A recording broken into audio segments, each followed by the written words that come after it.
एसटीतून आरक्षणासाठी 11 दिवसांपासून उपोषण करणाऱ्या दीपक बोराडेंचं मन वळवण्यामध्ये सरकारच्या शिष्टमंडळाला अपयश आलं। जोपर्यंत मागण्यांचं लेखी आश्वासन मिळत नाही तोपर्यंत उपोषण सोडणार नसल्याचा निर्धार बोराडेंनी केला। त्यांच्या भेटीला गेलेल्या गिरीश महाजन, पंकजा मुंडे या मंत्र्यांनी मुख्यमंत्र्यांसोबत बोराडेंचा फोनवरून संवाद घडून आणला। तुम्ही उपोषण सोडा आणि अभ्यासकांना घेऊन या, आपण मार्ग काढण्याचा प्रयत्न करू असं आश्वासन मुख्यमंत्र्यांनी यावेळी दिले।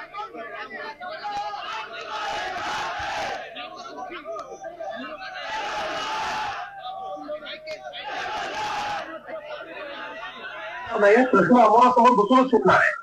आपण जे आता एक पत्र जे असले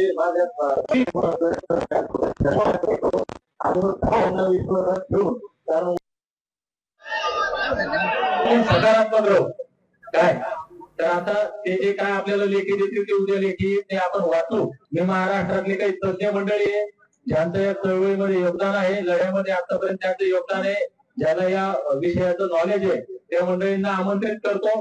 उद्या दुपारा आपण 12-1 वाजेपर्यंत या ठिकाणी यावं। याच्यामध्ये आपल्याला काय सरकारकडून लिहून पाहिजे की आपल्याला कशा पद्धतीने जाता येईल, मीटिंग कधी लावली पाहिजे, काय केलं पाहिजे, आपण चर्चा करूया। मग उपोषण कसं फोडायचं कधी फोडायचं त्याचा निर्णय घेऊया। आता isakal.com आहे देशातील नंबर 1 ची मराठी न्यूज वेबसाईट। प्रत्येक अपडेटसाठी isakal.com ला नक्की भेट द्या।